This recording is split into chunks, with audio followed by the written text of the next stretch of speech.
नमस्कार मित्रांनो, हा व्हिडिओ करायचं कारण म्हणजे असं मला थोडंसं वाटलं की उद्धव ठाकरे आणि संजय राऊत यांच्यामध्ये काही बेबनाव तर निर्माण झालेला नाही ना. सध्या वक्फ सुधारणा विधेयक संसदेत आहे. काल रात्री उशिरा मध्यरात्रीनंतर ते लोकसभेत मंजूर झालं. आज बहुधा ते राज्यसभेमध्ये मंजूर होईल, झालंही असेल. आणि या विधेयकावरनं जी चर्चा सगळी झाली, संजय राऊतांनी पत्रकार परिषद घेतली, अरविंद सावंतांनी त्यांचं भाषण केलं, त्याचा एकूणच सूर असा होता कालचा की कशा प्रकारे मोदींचं सरकार मुसलमानांच्या विरोधात आहे. म्हणजे हे जे वक्फचं विधेयक आहे त्याच्यातनं कशा प्रकारे मुसलमानांचा एक अल्पसंख्याक समुदाय म्हणून जो काही मूलभूत हक्क आहे तो हिरावला जाणार आहे अरविंद सावंतांच्या दृष्टीने. तर आज हे या वक्फच्या कायद्याचा वापर करून मुसलमानांच्याकडून त्यांचे जे ट्रस्ट आहेत त्याच्यामध्ये सरकार शिरकाव करेल आणि त्यांना एका प्रकारे हद्दपार करेल अशी भीती त्यांनी व्यक्त केली. संजय राऊतांनी कशा प्रकारे या देशातल्या मुसलमानांच्या प्रॉपर्टीज, मालमत्ता या दोघांकडून त्या दोघांना द्यायच्या. म्हणजे हे दोघं म्हणजे मोदी शहा आणि ते दोघं म्हणजे अंबानी अदानी. त्या अंबानींच्या लग्नातच तेजस ठाकरे हाय अल्लाह करत नाचत होते आणि बाकी सगळे सहकुटुंब सहपरिवार तिथे होते. पण त्या दोघांना श्रीमंत समृद्ध करण्याचं काम मोदी सरकार करत आहे असं संजय राऊतांना म्हणायचं होतं. काल अरविंद सावंतांवर टीका झाली कारण त्यांनी हिरव्या रंगाचा शर्ट आणि जॅकेट, काहींच्या मते तो हिरवा नव्हता, पिस्ता होता, पोपटी होता, पण शेवटी लाल, निळा, पिवळा, हिरवा त्याच्यातला हिरवाच रंग होता आणि त्यामुळे हिरव्या रंगाचे कपडे घालून काल संसदेत भाषण केलं. त्याच्यावरनंही त्यांना कोणीतरी घरचा आहेर दिला की लांगुल चालन करायला आता तुम्ही हिरवे कपडे घालून संसदेत बोलायला लागलात. आणि त्याच्यावरनं जी छितू झाली, नाचक्की झाली, अनेकांनी उद्धव ठाकरेंना नावं ठेवली. खरं तर कल्पना करा, संसदेत एवढे सगळे पक्ष आहेत पण एखाद्या संपत आलेल्या पक्षावर एवढी टीका व्हायचं काही कारण नाही आहे. पण ही टीका झाल्यानंतर आज सकाळी सकाळी उद्धव ठाकरेंनी पत्रकार परिषद घेतली आणि अरविंद सावंतांच्या फिक्या हिरव्याला त्यांनी फिक्या भगव्यांनी उत्तर द्यायचा प्रयत्न केला. बघा, छोट्या छोट्या गोष्टी. उद्धव ठाकरेंचा भगवा शर्ट होता पण तो लेडीज टाईप, म्हणजे आबोली भगवा म्हणतात ना अशा टाईपचा, पेस्टल भगवा वगैरे म्हणतात अशा टाईपचा भगवा शर्ट होता. कदाचित सौम्य हिंदुत्वाचं प्रतीक त्यांना ते दाखवायचं असेल. पण गंमत म्हणजे काल जी लाईन उबाटा सेनेच्या नेत्यांनी घेतली त्याच्या बरोबर विरुद्ध लाईन उद्धव ठाकरेंनी घेतली. म्हणजे एकाच कशाबशा शिल्लक राहिलेल्या पक्षात एवढे दोन टोकाचे विचार कसे असू शकतात. आणि म्हणून मला वाटायला लागलं की काही संजय राऊत आणि उद्धव ठाकरे यांच्यामध्ये बेबनाव निर्माण तर झाला नाहीये ना. 2-3 त्याच्यातनं बारके मुद्दे आहेत जे माझ्या लक्षात आले म्हणून सांगतोय. उद्धव ठाकरेंची लाईन साधारणतः अशी होती की अमित शहांचं जे भाषण होतं संसदेतलं ते भाषण ऐकून मोहम्मद अली जिन्ना पण फिके पडतील एवढं लांगुल चालन करणारं भाषण आहे. कशा प्रकारे आता भाजपा मुसलमानांच्या लांगुल चालनात रंगलेला आहे, सौगा ते मोती आणलं जात आहे, गरीब मुसलमान, अशिक्षित मुसलमान यांचा इतका कळवळा. म्हणजे संजय राऊतांच्या मते हा वक्फचा कायदा, अरविंद सावंतांच्या मते हा सगळा कायदा मुसलमानांच्या विरोधात आहे. उद्धव ठाकरेंच्या मते भाजपा जे करतंय तेच लांगुल चालन आहे. म्हणजे नेमकं कोणाचं खरं हा प्रश्न मला तरी पडला. हा काहीतरी विसंवाद तर नाही ना याची मला जाणीव झाली. दुसरी गोष्ट, आजच्या पत्रकार परिषदेत उद्धव ठाकरेंनी सामनामध्ये काय आहे ते सांगायच्याऐवजी जोकसत्ता या वर्तमानपत्र, आणि तेही वर्तमानपत्र नाही ऑनलाईन, म्हणजे जे वर्तमानपत्र आहे त्याची अवस्था बऱ्याच जणांच्या मते लहान मुलांना शी करायला ते कागद वापरतात त्याची झालेली आहे. आणि ऑनलाईन तर त्याच्याही 4 पावलं पुढे आहेत कारण ते तर कुठल्याही टॅब्लॉइडमधनं काही बातम्या घेतात आणि छापतात. उद्धव ठाकरेंनी लोकसत्ता ऑनलाईनच्या बातम्या वाचून दाखवल्या. म्हणजे स्वतःच संपादक असलेला सामना हा जगातला सगळ्यात चर्चेला जाणारा वर्तमानपत्र, त्याच्या बातम्या सोडून लोकसत्ताच्या बातम्या उद्धव ठाकरे वाचून दाखवायला लागले. आणि म्हणून मला वाटलं की काही सामनावरचा विश्वास उडालाय का, किंवा सामनाकार संजय राऊतांवरचा विश्वास उडालाय का. कारण मागे ही चर्चा होती की जोकसत्ताच्या संपादकांना शिवसेनेतर्फे, आता उबाटा सेनेतर्फे राज्यसभा मिळणार. एकदा तर मी चंद्रकांत पाटलांना संपादकांची थेट त्यांना ती खासदारकी मिळाली नव्हती तेव्हा चंद्रकांत दादांनी त्या जखमेवर मिरची टाकली होती. कधी मला तेही आठवतंय रणजित सिंग मोहिते पाटलांच्या 50व्या वाढदिवसाला, तेव्हाच ती काहीतरी त्यांना खासदारकी मिळणार होती आणि ती मिळाली इम्रान प्रतापगडीला काँग्रेसतर्फे, सॉरी शिवसेनेतर्फे नाही, काँग्रेसतर्फे. पण काँग्रेसतर्फे नाही मिळाली तर मग शिवसेनेतर्फे मिळणार असं तेव्हा चर्चा होती.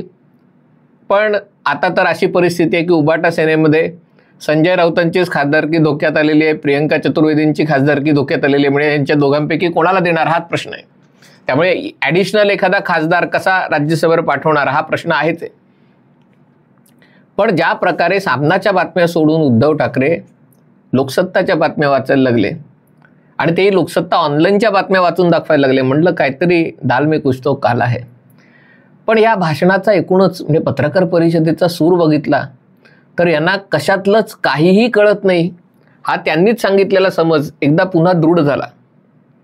म्हणजे त्याची सुरुवात त्यांनी केली की अमेरिकेत ट्रम्प सरकारने जे काही सगळ्या जगातल्या देशांविरुद्ध आयात कर वाढवलेला आहे त्याच्याबद्दल पंतप्रधानांनी, अर्थमंत्र्यांनी, परराष्ट्रमंत्र्यांनी संसदेमध्ये निवेदन करायला हवं होतं, हे त्यांचं म्हणणं आहे. दुसरी गोष्ट त्यांनी सांगितलं की मागे जेव्हा कोविडचा कालखंड होता आणि त्याच्यात त्यांनी नमूद केलं की पंतप्रधान सुद्धा घरी बसून काम करत होते. म्हणजे मी एकटाच नव्हतो घरी बसून काम करणारा, पंतप्रधान पण घरी बसून काम करत होते. त्यावेळेला चीननी म्हणे आक्रमण केलेलं, तेही त्यांना माहिती नाही की लडाख कुठे आहे, अरुणाचल प्रदेश कुठे आहे. कारण लंडन माहिती आहे, काही झालं की लंडनला जायचं नाहीतर महाबळेश्वरला जायचं. आणि त्यामुळे अरुणाचल, लडाख बिडाख काही मागे ते म्हणलेले होते राहुल गांधी लेहपासून लडाखपर्यंत गेले. म्हणजे लडाखमध्येच लेह आहे हे बहुधा त्यांना माहिती नसावं. आणि त्यामुळे त्यांनी सांगितलं त्यांनी लेह ते लडाख मोटरसायकल चालवली. असू शकतं म्हणजे बांद्रा ते मुंबई मोटरसायकल चालवली वगैरे अशा प्रकारची. आणि त्यामुळे त्यांनी सांगितलं की हे अरुणाचलमध्ये तेव्हा काहीतरी अतिक्रमण केलं होतं चीननी आणि तेव्हा पंतप्रधानांनी सगळ्या विरोधी पक्षांना, सगळ्या पक्षांना, सगळ्या मुख्यमंत्र्यांना, नेत्यांना त्यांनी विश्वासात घेतलं होतं. त्या प्रकारे त्यांनी या अमेरिकेच्या टॅरिफबद्दल विश्वासात घ्यायला हवं होतं, पण ते काही त्यांनी केलं नाही. आता त्याचा आणि या वक्फचा काय संबंध आहे कल्पना नाही. त्यांना हेही माहिती नसावं की अमेरिका एकूण आयात करते त्याच्यात भारताचा वाटा अवघा 2.8% आहे. म्हणजे भारताला असाही काही फटका पडणार नाही आहे की यांच्या ताटातली एखादी चपाती कमी होईल. पण ठीक आहे, तो मुद्दा समजू शकतो. पण त्याच्यानंतर ज्या वक्फच्या याच्यावर गोष्टी बोलले, खरं तर काल अमित शहानी अतिशय स्पष्टपणे कुठलंही त्याला कोणी जस्टिफिकेशन देऊच शकत नाही हे सांगितलं होतं की याच्यामध्ये कुठल्याही प्रकारे मुसलमानांच्या मालमत्ता असतील किंवा त्यांचं व्यवस्थापन असेल याच्यामध्ये बिगर मुसलमान किंवा सरकार त्याच्यामध्ये हस्तक्षेप करत नाहीये. ज्या मालमत्ता आहेत त्या मुसलमानांनी दानधर्म केलेल्या आहेत, त्या दानधर्म केलेल्याच राहणार आहेत. आणि जे मुतवल्ली म्हणून जे काही व्यवस्थापक असतात ते मुतवल्ली ही पण मुसलमानच राहणार आहेत. फक्त बदलणार काय आहे तर वक्फ बोर्डाचं कॉम्पोजिशन बदलणार आहे. आणि त्याच्यासाठी त्यांनी स्पष्ट उदाहरण दिलं की बाकीचे जे लोक, आणि खरं त्याच्यात त्यांनी मुसलमानांनाही हा अधिकार दिला की त्यांना जर चॅरिटी कमिशनरच्या अंडर चॅरिटेबल ट्रस्ट स्थापन करायचं असेल आणि ते चॅरिटी कमिशनरच्या अंतर्गत त्याचं व्यवस्थापन करायचं आहे तो मार्गही त्यांना खुला आहे. त्यांना काही फक्त वक्फ करायला पाहिजे अशातला भाग नाही. आणि अमित शहानी अतिशय स्पष्ट केलं की जसं तुम्ही चॅरिटेबल ट्रस्ट काढली, तुम्ही हिंदू लोकांसाठी, तुम्ही ब्राह्मण लोकांसाठी, मराठा लोकांसाठी, कायस्थ लोकांसाठी किंवा इतर कोणासाठी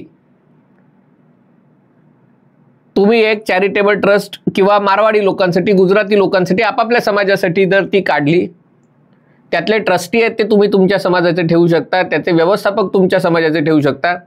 पण चॅरिटी कमिशनरचं काम काय आहे की कायद्यानुसार ते काम होतंय का.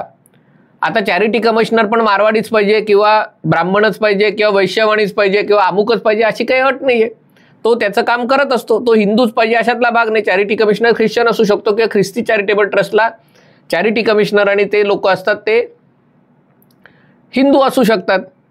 तीच गोष्ट मुसलमानांच्या बाबतीत झाली, म्हणजे काही फरक पडला नाही तरी उबाठा आपले छाती पिटत होते आज, की मग हिंदूंच्या मंदिरांमध्ये मुसलमान येतील आणि ते आम्हाला नकोय. हिंदूंसाठी वेगळा कायदा नाहीच आहे, त्यांना चॅरिटी कमिशनरच्या अंतर्गतच धर्मादाय ट्रस्ट स्थापन करावं लागतं. हा वक्फ कायदा मुसलमानांसाठी वेगळा केला होता.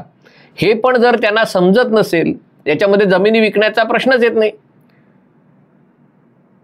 याच्यामध्ये जर हे करतात की जमिनी बळकावण्याचा मोदी शहांचा जर डाव आहे वगैरे वगैरे, जमिनी बळकावायच्या आणि त्याचं स्मारक बनवायचं, हा उद्योग खरं तर उद्धव ठाकरेंना चांगला आहे. नाहीतर मग स्वतःच्या जुन्या घराचं स्मारक केलं असतं आणि त्याला तर खरं सगळ्यात चांगलं स्मारक तेच झालं असतं जर मातोश्रीवर स्मारक केलं असतं तर. पण त्याच्यासाठी महापौर बंगला ताब्यात, सद्गुण विकृतीचा फायदा घेऊन देवेंद्रजींच्या महापौर बंगला ताब्यात घेतला आणि अजूनही ते स्मारक पूर्ण होत नाहीये. म्हणजे ही कामगिरी वक्फ बोर्डासारखीच आहे. अमित शहांचं सांगणं तेच होतं की समजा लाखो कोटी त्याचं जर बाजार मूल्य असेल आणि त्याच्यातनं मिळणारं भाडं इतकं नगण्य असेल तर त्याचा फायदा समाजाला व्हायला पाहिजे. हे काय भाडं करेक्ट करायची गोष्ट नाहीये. पण हे जर समजतच नसेल तर त्याच्याबद्दल चर्चा काय करणार. पण ते त्यांना समजतं याची अपेक्षाही नाहीये. मुद्दा असा आहे की हे सगळं मांडताना संजय राऊतांचं आणि त्यांचं काही बिनसलं तर नाही ना. कारण संजय राऊतांपेक्षा, सामनापेक्षा आता त्यांना जोगसत्ता गोड लागायला लागलाय आणि म्हणून मला शंका आली. अर्थात त्यांनी काही फरक पडणारच नाहीये, कारण आता खासदारकी कोणाला मिळेल किंवा कोणाची जाईल, प्रियंका चतुर्वेदी भविष्यात खासदार राहतील का, संजय राऊत राहतील का, कोण राहतील याच्याबद्दल मनात शंकाच आहे. पण त्याचं सुतोवाच मात्र आज उद्धव ठाकरेंच्या पत्रकार परिषदेत झालेलं आहे. हा व्हिडिओ आपल्याला आवडला असेल तर कृपया लाईक करा, शेअर करा आणि चॅनल सबस्क्राईब करण्याची विनंती आहे. तुर्तास इथेच थांबतो. पाहत रहा MH48.